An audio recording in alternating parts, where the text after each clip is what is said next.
Todos podemos conocer cómo es llegar al límite y sentirnos rendidos cuando ya no podemos más. ¿Alguien se ha sentido que ya no puede más? Ya no puedo más con esto me sobrepasó, ni siquiera sé qué hacer, no sé cómo seguir, qué va a pasar el siguiente día, no sé qué va a pasar y he llegado a mi límite. Hay momentos así donde las fuerzas se nos acaban, los recursos, las ideas se nos terminaron. Todo parece insuficiente, hago esto y no es suficiente, hago esto y no es suficiente. Y hay presión encima de nosotros y no hay descanso en nuestro corazón. Estamos en la noche sobrepensando, ¿les pasa? Sobrepensando las cosas, ¿verdad? ¿Y qué va a pasar? Dios mío, ¿verdad? Bueno, Juan nos está llevando en este pasaje a un lugar muy especial. Así que vamos a leer el pasaje Juan 6, del 1 al 15. Juan, el Evangelio de Juan, capítulo 6, vamos a leer del 1 al 15. Mientras llegas ahí, te pongo en contexto.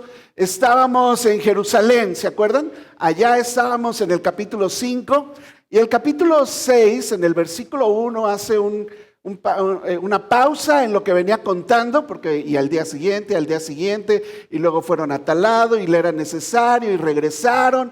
Y entonces aquí hace una pausa. Los que están estudiando el Evangelio de Juan dicen que tal vez del capítulo 5 al 6 pasaron más o menos 6 meses, tal vez un año. Y entonces dice el versículo 1, después de esto, o sea, de lo que estaba pasando en Jerusalén, después de esto, Jesús fue al otro lado del mar de Galilea, el de Tiberias, y le seguía gran multitud, porque veían las señales que hacía en los enfermos. Entonces subió Jesús a un monte y se sentó allí con sus discípulos. Y estaba cerca la Pascua, por eso te digo que más o menos debió haber pasado un año. Estaba cerca la Pascua, la fiesta de los judíos. Cuando alzó Jesús los ojos y vio que había venido a él gran multitud, le dijo a Felipe: ¿de dónde compraremos pan para que coman estos? Pero esto decía para probarle, porque él sabía lo que había de hacer. Felipe le respondió: 200 denarios de pan no bastarían para que cada uno de ellos tomase un poco. Uno de sus discípulos, Andrés, hermano de Simón Pedro, le dijo: aquí está un muchacho que tiene 5 panes de cebada y 2 pececillos. Mas, ¿qué es esto para tantos? Entonces Jesús dijo: hagan recostar a la gente. Y había mucha hierba en aquel lugar, y se recostaron como en número de 5,000 varones. Y tomó Jesús aquellos panes, y habiendo dado gracias, los repartió entre los discípulos, y los discípulos entre los que estaban recostados, asimismo de los peces cuanto querían. Y cuando se hubieron saciado, dijo a sus discípulos: recojan los pedazos que sobraron, para que no se pierda nada. Recogieron pues y llenaron 12 cestas de pedazos que de los 5 panes de cebada sobraron a los que habían comido. Aquellos hombres entonces, viendo la señal que Jesús había hecho, dijeron: este verdaderamente es el profeta que había de venir al mundo. Pero entendiendo Jesús que iban a venir para apoderarse de él y hacerle rey, volvió a retirarse al monte solo. Aquí Juan entonces nos lleva en la escena, la historia, a una ladera junto al mar de Galilea. Hay una gran multitud. Si nada más contaban a los hombres como 5,000, la gente dice que realmente debieron haber entre 15,000 y 20,000 personas ahí reunidas. ¿Ok? Hay una multitud hambrienta, cansada porque habían seguido a Jesús hasta allá. Los discípulos están limitados de recursos y una pregunta que hace Jesús muy en especial para probar. No nos gustan las pruebas, hermanos. Lo digo desde la escuela, ¿verdad? Cuando ya eran los exámenes, ay Dios mío, los exámenes, ¿verdad? Oh, llegaba el maestro y saquen una hoja, ¿verdad? Examen sorpresa. No nos gustan, pero Jesús prácticamente fue lo que hizo, saquen una hoja. Él les lanza la pregunta, ¿de dónde compraremos pan para que coman estos? Pero el pasaje nos da la clave, él sabía lo que había de hacer. El escenario es cerca de la Pascua, por eso hay tanta gente yendo hacia Jerusalén otra vez. Y entonces hay mucha gente, y la gente cuando se reunía para fiestas religiosas, pues eran muy religiosos. Y su religión estaba ligada a su nacionalismo. Soy israelita, nosotros somos el pueblo de Dios. Moisés, nuestro gran profeta antiguo. Y entonces traen todo esto en la cabeza, así como muchos de aquí, ¿verdad? Que traen su playera, la traen abajo, ¿eh? Yo veo que pocos la muestra, ahí está, mira. Su playera de la selección mexicana, ¿verdad? Muy mexicana. Somos orgullosos los mexicanos de cualquier cosa de México, ¿verdad? Y ellos igual así, ¿verdad? Ellos eran israelitas de descendencia de Abraham. Y entonces sí está el nacionalismo también muy a flor de piel. Y la multitud acaba de ver a Jesús, escucharon que estaba sanando enfermos, te digo, lleva como un año haciéndolo, y entonces lo ven y van hacia él, y Jesús utiliza este momento para dar una gran lección que hemos dividido en esta serie. Pero básicamente en este pasaje Jesús expone la bancarrota de los recursos humanos para él poder manifestar su gloria. Porque ¿qué eran? 5 panes y 2 peces para 15,000 personas. Debemos entender que Él gobierna cada crisis en nuestra vida. Él nos enseña que nuestra necesidad más grande es de un proveedor todopoderoso por excelencia. Y nos lleva a descansar en Él aún por encima y amarle a Él aún por encima de las cosas que nos da.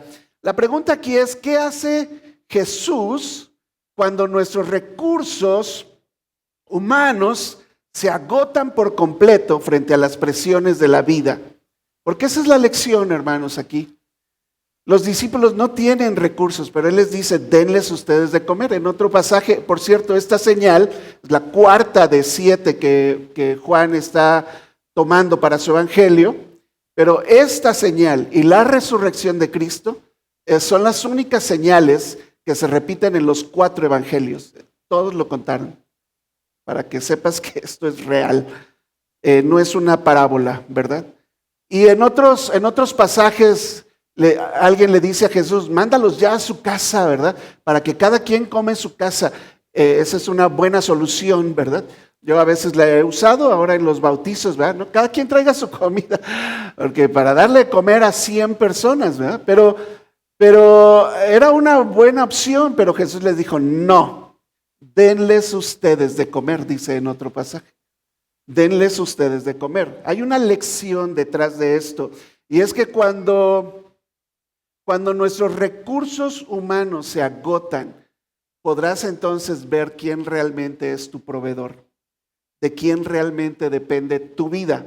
Y eso es lo que vamos a ver el día de hoy a través de estos 3 puntos que pusimos aquí: la prueba de la insuficiencia, el poder de la sobreabundancia y el peligro de los beneficios. ¿Listos?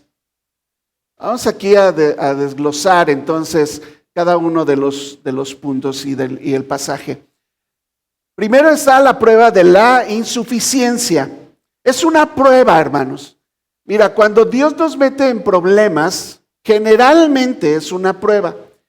Aún las tentaciones que vienen a tu vida, tentaciones, ya sea del diablo, del mundo, de tus propios malos deseos, te están probando tu fidelidad a Dios, si vas a obedecer o no a Dios.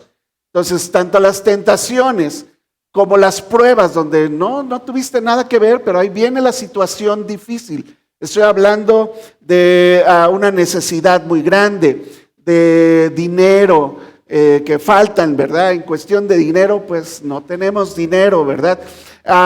Una enfermedad, un diagnóstico terrible, una situación en nuestro matrimonio, una situación con un hijo, y nos empiezan a faltar las ideas, las acciones, los recursos. Ahí es donde Dios está poniéndonos para probarnos, para ver si vamos a recurrir a Él o vamos a seguir nosotros nuestro propio camino. Es una prueba para nuestra vida. Siempre les decimos, tanto en el discipulado como en la consejería, pasa la prueba, por favor, pasa la prueba, no tomes atajos, atraviesa la prueba tomado de Dios. Es donde es tu mejor lugar para pasar una prueba, en las manos de Dios. Él te va a proveer todo lo que tú necesitas. Dice que te dará juntamente con la prueba o la tentación, está ahí la salida, pero no puedes evitarla, no puedes evitarla. Necesitas aceptar la prueba y pasar la prueba.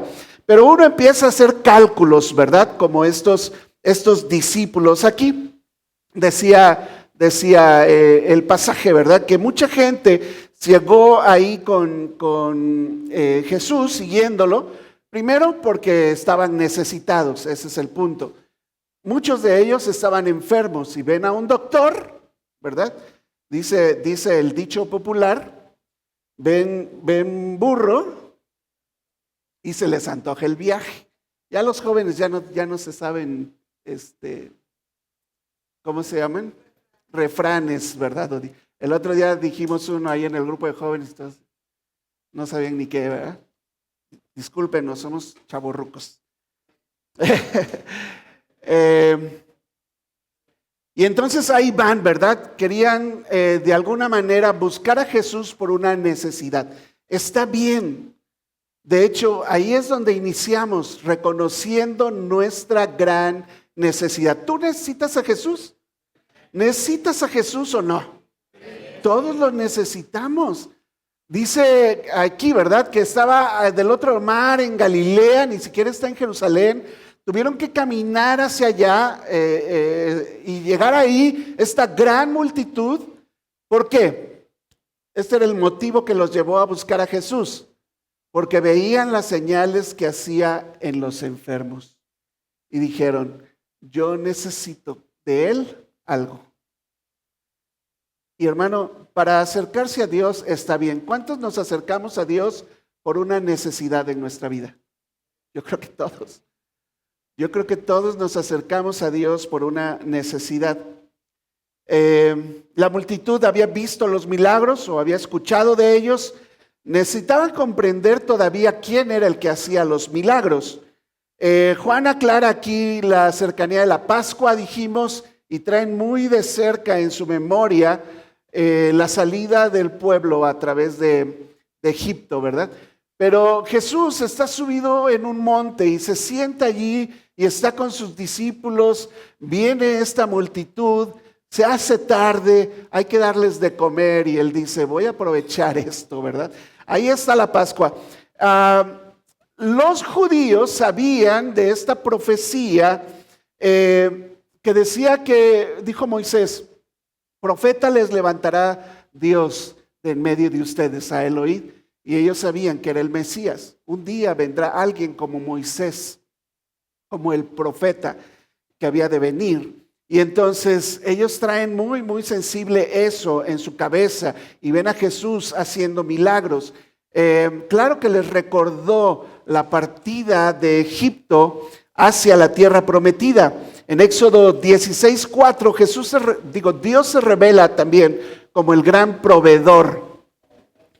Jehová le dijo a Moisés, dice Éxodo 16:4, he aquí yo les haré llover pan del cielo, y el pueblo saldrá y recogerá diariamente la porción de un día, para que yo ¿qué? Para que yo ¿qué? Lo pruebe, si andará en mi ley, si anda en mi ley o no. Siempre fue una prueba. Y Dios los saca de la seguridad que tenían en Egipto y los mete al desierto, hermano.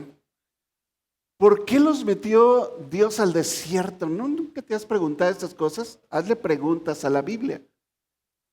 Los metió para probarlos, porque ahí iban a tener realmente necesidad de Dios, empezando por la comida.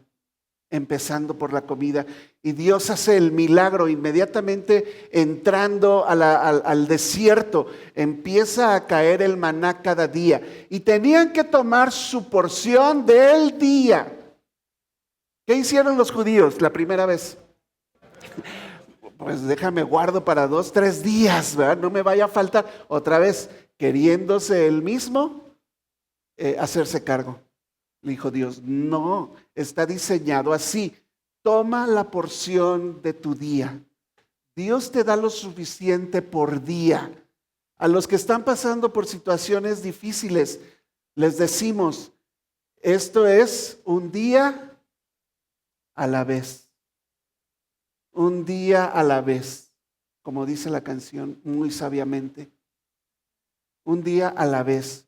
Un día. Toma lo que necesitas para calmar tu ansiedad, tus temores, tu necesidad. No quieras suplir la necesidad de un mes. De este día, Señor, por lo menos dame lo necesario para mi vida. En lo físico, en lo emocional, en lo espiritual. Pero tienes que ir y reconocer tu necesidad y buscar a Jesús, como esta gente fue y buscó a Jesús. Ahora, allá afuera, hermanos, hay una gran necesidad de Dios en sus vidas y no saben dónde buscar. Me enteré hace unos días de un muchacho que anda haciendo brujerías y demás. Busca a la gente en el horóscopo, que le lean la mano, que quieren saber el futuro, a ver si va a ganar México, como si esa fuera una gran necesidad, ¿verdad? Pero para su día a día también quieren tener la seguridad, pero no hay seguridad si eres un hijo de Dios. Tu seguridad está en que Dios está contigo todos los días hasta el fin del mundo. ¿Lo crees o no lo crees? Ese es el punto. Y entonces, si tú lo crees, lo vives así y pasas la prueba. Cada día es una prueba. Cada día. Jesús no es simplemente un recurso más de nuestras posibilidades, es el único recurso para nuestra vida. El Señor gobierna. Alguien ha hecho popular esto y tiene una serie de mensajes. El cielo gobierna. El cielo gobierna. Él tiene cuidado de nosotros. ¿Alguien se acuerda que dice Mateo 6? Mateo 6, Jesús hablando de la oración y estas cosas y demás, y sigue hablando ahí, está en el Sermón del Monte, ¿verdad? Y entonces les dice, ¿por qué están preocupados? ¿Se acuerdan? ¿Por qué estás ansioso por las cosas que tú necesitas, verdad? Por el vestido, por la comida, por la salud. Dice, oye, los gentiles, los que no son cristianos, claro, ellos se preocupan por todo eso, pero ellos no tienen a Dios. La pregunta es, ¿tienes a Dios? Bueno, créelo entonces, porque los gentiles son los que están ansiosos, ¿verdad? Pero tu Padre Celestial, dijo Jesús, tu Padre Celestial sabe que tienes necesidad de todas estas cosas, así que no te preocupes por las cosas que son necesarias. Dios ya sabe. Las sabe incluso antes de que tú se las pidas. ¿Y qué termina diciendo ese pasaje? Busca primero ¿qué? El reino de Dios. Busca primero su justicia y todas, ¿cuántas? Todas estas cosas de las que te preocupas te serán añadidas. Te serán añadidas. Necesitamos entender entonces cómo es que la multitud llega a Jesús, pero luego viene la confrontación, ¿verdad? Y entonces Jesús mira a la multitud y hace la pregunta, aprovecha el momento, hace la pregunta para probar el corazón, primero de unos discípulos ahí. El primero al que va a probar, curiosamente, no es Pedro, ¿verdad? Otra vez. Es Felipe. Y le lanza la pregunta, ¿verdad? Dice que cuando Jesús alzó los ojos y vio que había venido una gran multitud, dijo, voy a aprovechar aquí, ¿de dónde compraremos pan para que coman estos, Felipe? ¿Qué haremos, Felipe? ¿Verdad? ¿Qué hizo Felipe? Lo que haríamos tú y yo, sinceramente. Dice aquí como paréntesis Juan, ¿verdad? Pero esto decía para probarle, porque Jesús ya sabía lo que iba a hacer. Versículo 7, y Felipe le respondió, pues saco la calculadora y en cuestión de dinero, pues no tenemos dinero, ¿verdad? No tenemos dinero, ni siquiera 200 denarios, que serían 200 días de salario, casi un año de salario, no sería suficiente. Entonces, haz tú las cuentas, ¿cuánto es tu salario anual? No, no es suficiente, no es suficiente, Jesús. 200 denarios de pan no bastarían para que cada uno pudiera tomar un poco. Él sacó la calculadora, hermanos. Se le olvidó a Felipe quién era el que tenía enfrente. Porque aquí, no sé si ustedes recuerdan los 5 capítulos anteriores. Aquí Jesús ya había convertido el agua en vino. Ya había sanado con la palabra nada más, sin ir al hijo del oficial del rey, ¿se acuerdan? ¿Qué más había hecho? Había sanado al paralítico 38 años ahí en Betesda. Y no tomó en cuenta a Jesús, que lo tenía enfrente, en carne y hueso, como un recurso más para darle de comer a toda esta gente. Sacó su propia calculadora y dijo, no me alcanza. Y ignoró a Jesús. Eso es lo que está haciendo aquí, ¿verdad? Ni siquiera alcanzarían un poco, dice aquí. Entonces, nosotros hacemos sinceramente lo mismo. Nos decimos cristianos que Jesús está con nosotros todos los días hasta el fin del mundo. Creemos que Dios escucha nuestras oraciones, pero cuando viene la necesidad, lo dejamos fuera en la ecuación. Calculamos los costos. Él sabía cuánto eran 200 denarios de pan, pero no entiende que Jesús es suficiente para cada necesidad. Ese es el punto aquí. Generalmente Jesús, Dios hace esto, nos deja en necesidad, precisamente para que siempre contemos con Él como nuestro proveedor. Lo que tú necesitas es a Jesús en tu vida. ¿Se acuerdan de Pablo? Con una necesidad de un aguijón en la carne, que se lo quitaran. ¿Qué le dijo Dios? No te lo voy a quitar. 3 veces le dijo no. 3 veces. Ya, Pablo, ya. No me estés pidiendo eso.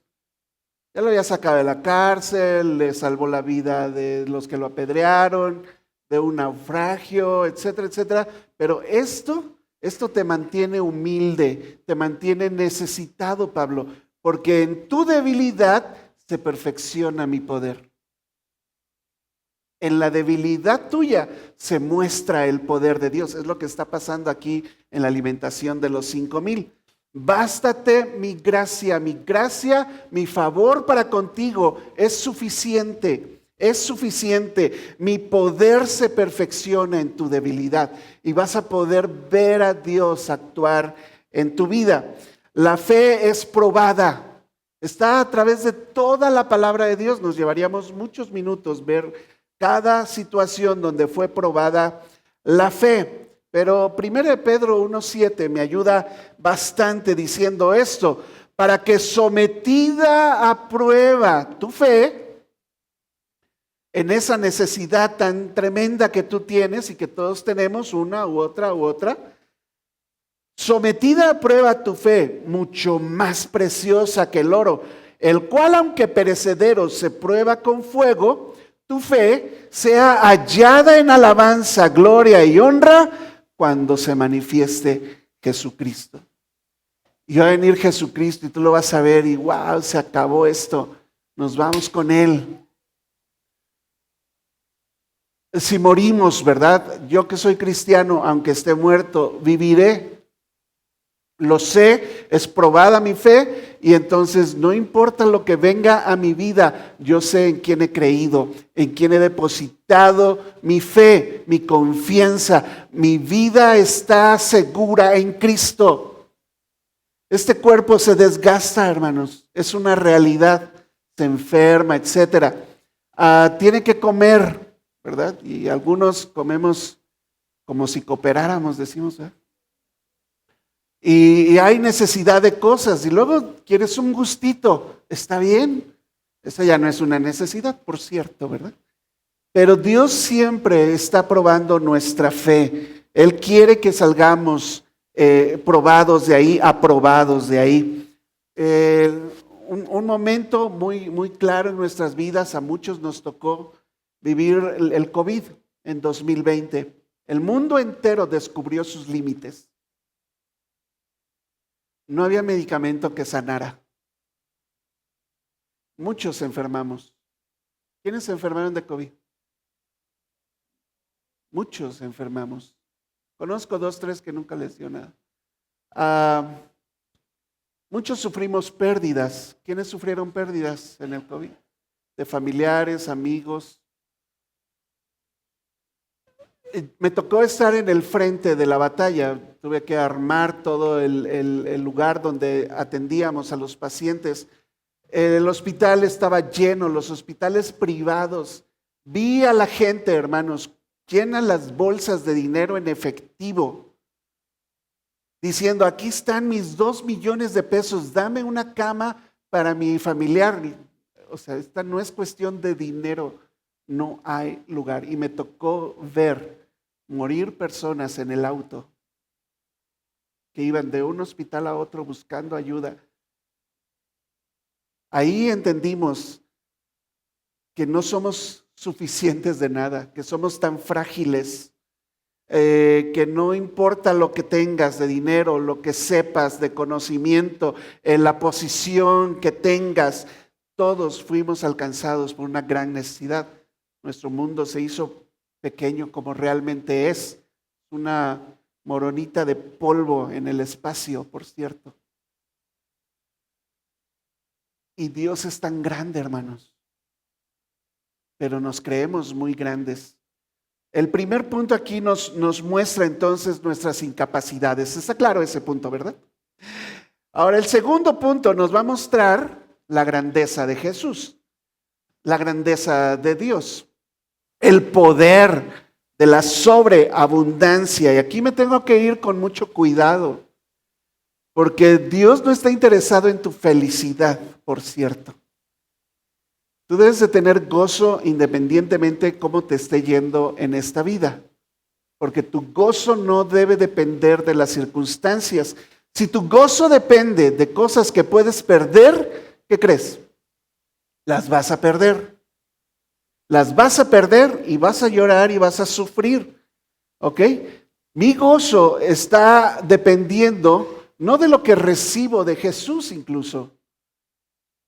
Porque aquí hay que avanzarle, hermanos. Si tú nada más estás en el nivel de mi necesidad y busco a Jesús por mi necesidad, estás en el primer escalón.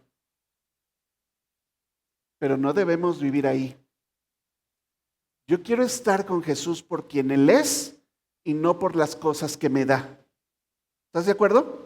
Porque cuando viene la prueba a tu vida, donde te faltan cosas, te faltan todo, viene el diagnóstico, viene la situación difícil, el hijo rebelde, la hipoteca y el dinero no alcanza y todo, ahora reniegas de Dios. ¿Cómo sé eso? Primero, porque todos cojeamos de la misma pierna. Segundo, porque lo veo en la Biblia. ¿Qué pasó con los que salieron al desierto?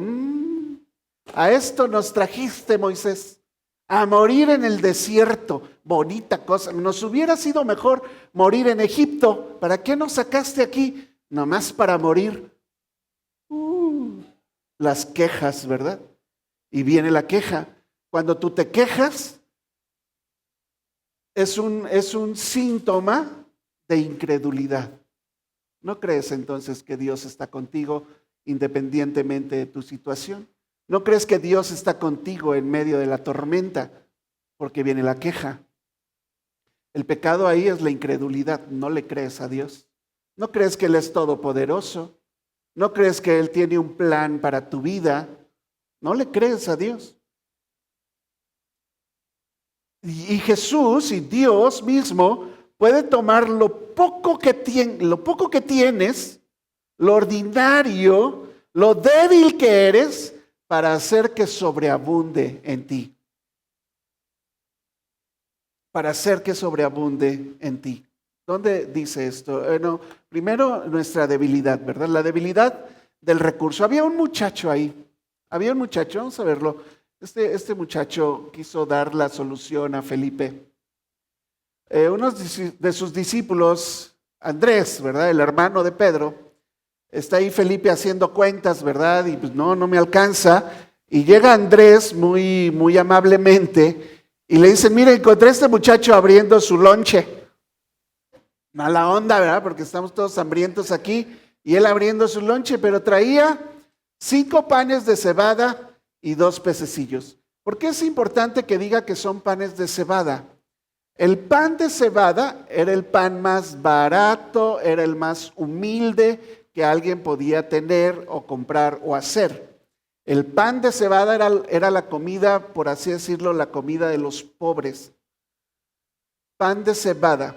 Y los pececillos, dicen los que saben, los pececillos, más bien eran peces secos, porque si no, pues se echan a perder.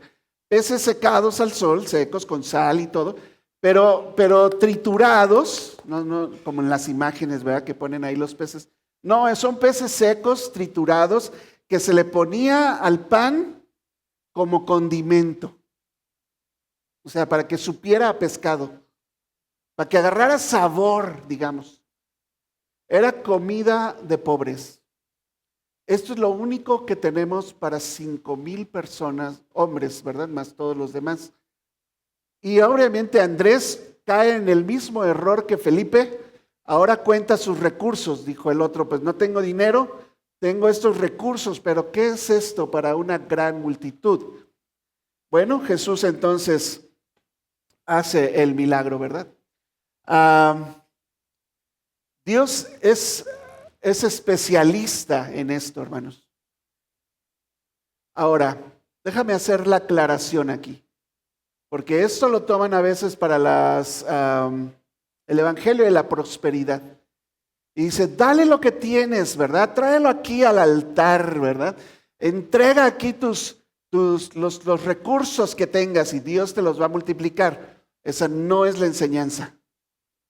Esa no es la enseñanza. La enseñanza es que tú no tienes lo suficiente. Necesitas confiar en Dios y ponerte rendido a Dios y dejar que Dios gobierne tu vida. Te dé mucho o te dé poco, porque eso sí está por toda la Biblia.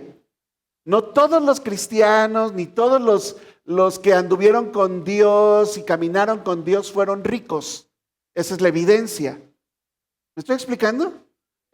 Porque sí hubo gente rica, el rey David, el rey Salomón, gente rica, Abraham, ¿verdad? Muchos, ¿verdad? Zaqueo, gente rica. Dice que mujeres de alta posición daban dinero a los discípulos y a Jesús para sus viajes y todo. Hubo gente muy rica. Pero no te puedes olvidar de la gente pobre que lo dio todo por Jesús. No te puedes olvidar de gente que no tenía nada y aún así siguieron a Dios en su vida. El valor final de lo que tenemos es que descanse en las manos de Dios. No menosprecies lo poco o lo mucho que Dios te ha dado. Más bien lo poco, ¿verdad? No lo desprecies porque con eso Dios te mantiene donde quiere tenerte. La debilidad del recurso hace visible la grandeza de Dios. La debilidad del recurso hace más visible la grandeza del proveedor. ¿Cómo lo sé? 1 Corintios 1:27. nosotros mismos somos la evidencia, hermanos. Lo necio del mundo escogió Dios. Y díganme si yo no soy un necio.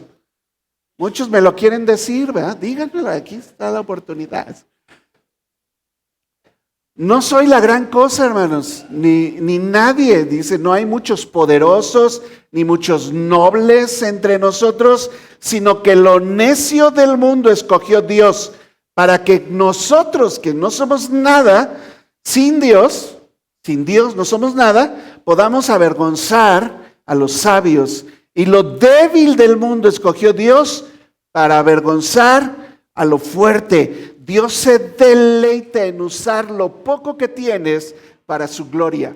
Dios se deleita en usar lo poco que tienes para su gloria. Amén. Amén, así es. Así que Jesús se pone a trabajar, ¿verdad? Y Él genera el milagro. La escena muestra a Cristo aquí haciendo el milagro de esta manera. Tiene unos detalles hermosos el pasaje. Jesús les dijo, hagan recostar a la gente porque había, ¿qué? Qué curioso, ¿verdad? Que Juan toma el tiempo para describir el área. Dice, había mucha hierba. ¿Qué te recuerda esto? En deliciosos pastos, ¿verdad? Me hará descansar. Él está tomando esa imagen del Salmo 23, ¿verdad? Jehová es mi pastor. ¿Qué? Nada me faltará. Nada me faltará. De hecho, les he dicho en otras ocasiones, ese salmo está por la forma verbal hebrea, que también es complicada, se tradujo así, pero literalmente el salmo dice, Jehová es mi pastor, nada me falta hoy. Pero lo vuelves a decir mañana, nada me falta hoy. Es lo que llamamos en español presente continuo. Por eso se traduce como nada me faltará. Pareciera que es futuro, ¿verdad? Nada me faltará mañana, hoy no sé. No. Nada me falta hoy, nada me falta mañana, nada me falta pasado mañana. ¿Por qué? Porque soy muy chido, porque soy muy trabajador, porque soy excelente estudiante, porque soy excelente cristiano. No, porque Jehová es mi pastor. En lugares de delicados pastos me hace descansar. Y luego entonces se recostaron ahí, los contaron, porque yo creo que los acomodaron muy bien, mucho orden también. Y tomó Jesús, o sea, no le dijo al niño, no niño, llévate tus panes, ¿verdad? Qué curioso, ¿verdad? Que Jesús tomó los panes del niño. Qué mala onda, ¿no? A ver, niño, dame tus panes. ¿Verdad? Y un jovencito que es más difícil que te suelte algo, ¿verdad? Lo tomó, hermanos. O sea, Dios no desprecia lo que tú le puedes dar. Yo les he dicho a veces, ¿verdad? Todos necesitamos cooperar con esta iglesia en lo económico. Y no desprecia a Dios que des 10 pesos, 5 pesos, si eso es lo que tienes y puedes dar, y eso pone Dios en tu corazón. Está bien, no lo desprecies. Dios lo va a tomar y lo va a multiplicar, por así decirlo, para que supla todo lo que Él hace. Y yo lo he visto por 5 años ya, que nunca nos ha faltado nada tampoco aquí en esta iglesia. Entonces, Él lo toma, da gracias, cosa y detalle muy importante, da gracias por algo que no era suficiente, hermanos. ¿Se dan cuenta o no? Algo que era X, dijo, gracias por lo que suples aquí. Déjame yo hago el resto. Y empezó a repartirlo. Algunos traductores dicen que eso de entre los discípulos no está en el original, pero muchas Biblias lo incluyen, ¿verdad? Parece que en otros escritos sí está. Entonces dice que se los dio a los discípulos y los discípulos entre los que estaban recostados. Obviamente yo creo que sí hubo gente que estuvo distribuyendo para darle a tanta gente, ¿verdad? Entonces empezó a dar y a repartir también de los peces para que supiera a pez. Pero dice que comieron, ¿qué? Cuanto querían. Échame más, ¿verdad? Ahora sí me supo sabroso este pan de cebada con sabor a atún, ¿no? Ok. A sardina. Ok. A mí no me gusta. Y comieron y comieron y comieron hasta que no les dijo, no, a ver, como que ya no nos va a alcanzar, muchachos. Ya no den de 4 tamales, den de 3. No, ¿verdad? A veces hemos hecho eso, hermanos, ustedes no se han dado cuenta.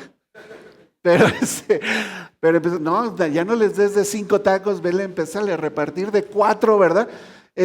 Pero una vez, ustedes no están para saberlo ni yo para contarlo, pero una vez teníamos tan poca comida y llegó tanta gente y repartimos y pidieron más y se saciaron. Y nos sorprendimos nosotros de cómo fue eso posible. No supimos, ¿verdad? Pero dice que hasta que se saciaron. Dios no te va a dar a medias. Por eso dice ahí, ¿verdad? Que darán medida apretada, remecida, rebosante. Dios siempre te da hasta más de lo que tú crees necesitar. Dios siempre lo hace. Incluso recogieron de los pedazos que sobraron para que no se perdiera nada, una cuestión de mayordomía ahí. Recogieron pues y llenaron 12 cestas. Y yo creo, no dice la Biblia, hermanos, pero a cada discípulo, órale, su cesta, ¿verdad? Su lonche para el camino. A ver, Andrés, tú que no creías que iba a ser suficiente, su cesta para el camino, 12 cestas de lo que sobró de los 5 panes y los peces que habían comido. Hay gente que dice, leí comentaristas que dicen, no, lo que sucedió realmente es que ya como vieron al niño que sacó su lonche, pues ya cada quien sacó su lonche. No. Eso no es lo que está explicando el pasaje. ¿Ok? Filipenses 4:19, este debe ser tu versículo favorito de esta serie. Mi Dios pues suplirá todo lo que les falta conforme a sus riquezas en gloria en Cristo Jesús. Y lo que Dios te dé, hermanos, tienes que dar gracias. Aunque tú creas que no es lo que pediste, aunque tú creas, porque aquí no fue, no, yo quiero una carnita asada, no, yo quiero un pozole verde, no, era pan con sabor a pescado. Lo que Dios te dé, hermanos, es lo que tú necesitas. Lo que Dios te da es lo que tú necesitas. Esa promesa no debe reducirse entonces a prosperidad material. No predicamos eso en esta iglesia. A prosperidad, que si yo le doy a Dios, Dios me va a dar algo. Eso no es lo que enseña la Biblia. Pero sí afirma toda la Biblia que Dios es nuestro Padre. Y como un buen padre sabe dar buenas cosas a sus hijos cuando se las piden. ¿Dice eso tu Biblia o no? Amén, dice eso tu Biblia. Muy bien. Uno de los ejemplos en la Biblia es la viuda de Sarepta. Otra situación donde sí piensas así que mala onda. Porque Elías llega con la viuda y le dice, ¿no tienes algo de comer? Que estaba el hambre a todo. Y ella le dice, mira, solo tengo un puñado de harina, un poquito de aceite, me voy a hacer una torta, un pan entre las brasas, lo iba a compartir con mi hijo y luego era todo lo que ya teníamos y nos íbamos a dejar morir. Y le dice Elías, muy chida tu historia, qué mala onda, pero haz lo que dijiste, ve a hacer la torta y me das primero a mí. ¿Qué harías? Oye, pero mi hijo, ¿verdad? Analú, Connie, se lo doy a Connie, se lo doy a... ¿Qué hizo la viuda? ¿Qué hizo la viuda? Rápido, se nos va el tiempo, hermanos. Se lo dio a Elías, al hombre de Dios. ¿Y qué sucedió? Puedes leer la historia, Primero de Reyes 17, si te hace falta fe. Ella tenía poco y al obedecer la palabra del Señor, descubrió que el recurso que ella pensaba que era pequeño, mientras fuera fiel, Dios la sostendría y Dios la sostuvo. Debemos poner ante Dios todo lo que somos, hermanos, lo que tenemos, nuestro tiempo, aunque te parezca poco, nuestras fuerzas, nuestros dones y talentos, nuestro dinero, nuestra salud, nuestra familia, nuestros servicios, nuestras limitaciones incluso, y ponerlo todo al servicio de Dios. Y ese será un pueblo de Dios bien ilustrado en la palabra de Dios. Ahora, el texto no termina aquí con cestas llenas de una fiesta, ¿verdad? Juan nos muestra algo muy serio aquí. Una persona puede recibir el pan de la mano de Dios y aún así tener un corazón malo para con Él. ¿Quieres verlo? Vamos aquí porque hay un peligro en esto, hermanos. Hay un peligro. Los peligros de los beneficios, le puse de título aquí. El peligro de los beneficios. Porque cuando tú ves que alguien te provee, hasta en la naturaleza, ¿has visto estos pececillos que van nadando junto al tiburón? ¿Cómo? Lémoras. Rémoras. Las rémoras. Hermanos, ni sabía cómo se llamaban. ¿Por qué andan ahí a un lado del tiburón? ¿El tiburón se los puede comer? No, él no se los come. Y le andan nadando por aquí, él no alcanza a darse la vuelta, ¿verdad? Pero viven de él, donde él agarra un pez grande y se lo empieza a comer, y de lo que va cayendo y de lo que sobra ellos comen y andan atrás del tiburón. Uno puede volverse una rémora, hermano. Ese es el peligro de estar aquí solo por los beneficios. ¿Sí es un peligro? Bueno, yo lo veo aquí porque la multitud reconoció algo en Jesús. Vamos a verlo aquí, porque ellos obviamente vieron el milagro y reconocieron a Jesús como el Mesías, pero un reconocimiento desviado, le puse ahí. El pasaje sigue diciendo que aquellos hombres, 5,000 hombres, entonces, viendo la señal que Jesús había hecho, dijeron, este era el propósito de las señales. De cada una de las 7 señales, este es el propósito. Reconocer que verdaderamente Jesús es el profeta, el Mesías que había de venir, el Hijo de Dios, el Salvador del mundo, el Cordero de Dios que quita el pecado del mundo. Lo reconocieron. Este verdaderamente es el profeta que había de venir al mundo, como el profeta Moisés, que dijo, ¿verdad? A un profeta les levantaré en medio de ustedes. Es él. Ok, el problema es que ahora lo siguen por los favores, por los milagros.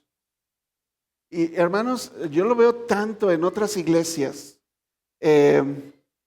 Hacen noches de milagros. Mira, esa cosa. Están por los milagros. Te dije, para el primer escalón está bien, todos llegamos así, por una necesidad. Pero al madurar en tu conocimiento de Dios, no puede ser posible que estés aquí solo por las bendiciones. ¿Por qué? Porque Dios te va a probar y ahí ya no te va a gustar. Cuando Dios te mete en una prueba, Dios te mete en una prueba. ¿Dónde lo veo? Lo más claro, hermanos, es Job. Otra persona rica, apartado de Dios, íntegro de corazón. Mi siervo, le dice Dios a Job, mi siervo Job. Y Dios le quitó todo. ¿Por qué? Para meterlo en una prueba. Y necesitamos ser como Job, ¿verdad? Jehová dio, Jehová quitó. Eso es de gente madura, hermanos. Que no está solamente por las bendiciones. Deuteronomio 8, 2 y 3 les recuerda a Moisés al pueblo. Te acordarás de todo el camino por donde te ha traído Jehová tu Dios. ¿Por dónde te ha traído Jehová tu Dios? Cada uno tiene su camino.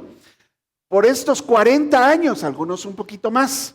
En el desierto, ¿ahí te ha traído Dios en el desierto? Sí. ¿Para qué? ¿Para qué te ha traído Dios en el desierto? ¿Para qué Dios te metió en este problema? Para afligirte, para probarte, para saber lo que había en tu corazón, si habías de guardar o no sus mandamientos. Versículo 3. Y te afligió, sí, claro, y te hizo tener hambre, pero luego ¿qué hizo? te sustentó. Él te sustentó con maná, no te olvides.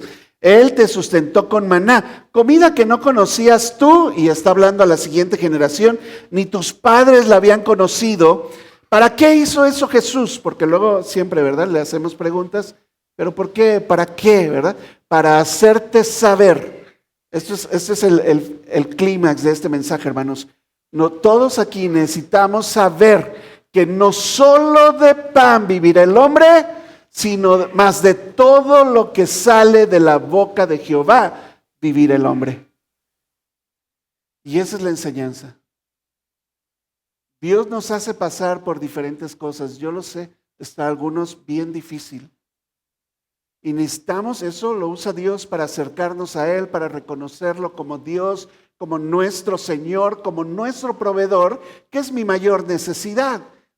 Pero estando ahí y pasando esta prueba de hambre, de aflicción, yo necesito saber que más que Dios me dé la solución a mi problema, yo necesito de Él, de su persona. Yo lo necesito a Él, independientemente de lo que Él me dé.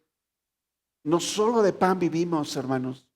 Vivimos de cada promesa que Dios nos ha dejado en su palabra. Amén. Las personas así buscan a Jesús mientras conviene y luego se van. Sirven mientras está recibiendo, pero luego deja de recibir y se van.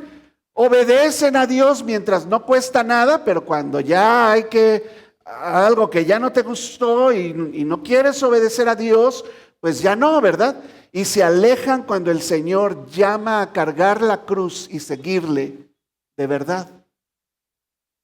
Esos mensajes ya no te gustan. Y claro, los pastores que quieren tener un chorro de gente, se lo brincan. ¿Para qué le voy a decir a la gente que cargue su cruz? Ya suficientes problemas tienen. No, hermano. Si de eso se trata toda la Biblia, tu mayor necesidad es Cristo Jesús. ¿Amén? Amén, pues diga amén, hermano. ¿Cómo sé que ellos querían eso? Bueno, el pasaje lo dice prácticamente aquí. Jesús tiene que rechazar una corona, ¿verdad? Dice que entendiendo Jesús que iban a venir para apoderarse de Él y hacerlo rey, dijo, no, ustedes no han entendido nada. Yo no voy a ser rey físico sobre ustedes. No los voy a sacar de la cautividad de los romanos. Ellos pensaban que Jesús iba a ser el libertador, que los iba a liberar de Roma. No. No les voy a dar pan para siempre y que ya no nadie tenga que trabajar por comida. No.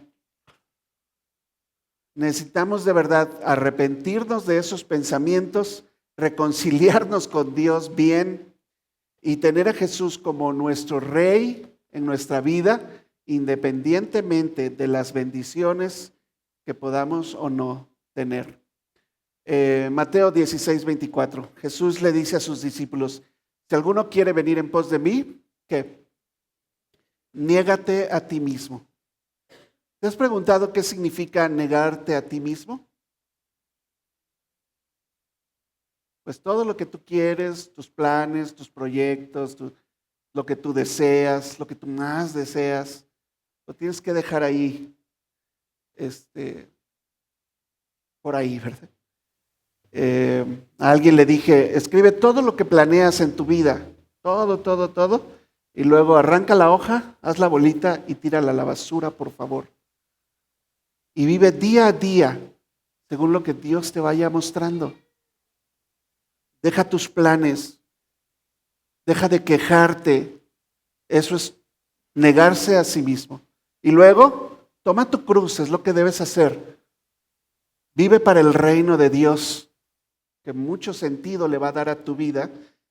Toma tu cruz y entonces sigue a Jesús. Entonces, una multitud puede aclamar a un líder, ¿verdad? Porque le va a dar beneficios, mientras espera beneficios. Pero la multitud se dispersa cuando el líder empieza a exigir orden, empieza a exigir integridad, empieza a exigir sacrificio, empieza a exigir obediencia y ya no te gustó, claro, dejas al líder. Como los políticos, ¿verdad? Que prometen muchas cosas. Ahí está uno en la campaña, ¿verdad? Puse uno de Estados Unidos para no tener problemas aquí yo sé que unos son del PRI y otros son del cabecita de algodón y así, ¿va? Entonces dije, no voy a tomar algo de fuera como ejemplo, pero cuando ya él está en la presidencia y todo, y te empieza a hacer cosas que ya no te gustan, no, pues ya no, ¿verdad? Bueno, con Jesús no es así, hermanos. Jesús no es un partido político. Así que esto debe llevarnos a examinar cómo oramos, cómo servimos a Dios, cómo tomamos decisiones en nuestra vida. Dios está dispuesto a dar a que lo que le des, Él lo multiplique según sus planes. Pero Él es el proveedor verdadero. Él no solamente va a poner pan en tus manos, Él entregó su vida por ti. Más adelante Él va a decir, yo soy el pan verdadero que descendió del cielo. Yo soy. Y cuando está despidiéndose de sus discípulos, teniendo el pan ahí, lo partió y les dio y les dijo, coman, ¿verdad? Porque este es mi cuerpo. Es lo que tú necesitas. No necesitas pan físico. Más que pan físico, necesitas a Jesús en tu vida. Por eso, la necesidad más grande de la multitud que estaba ahí, de los discípulos que estaban ahí, pero de nosotros que estamos hoy aquí, la necesidad más grande es Cristo mismo. Amén. Yo te voy a dejar de tarea para terminar. Escríbele ahí.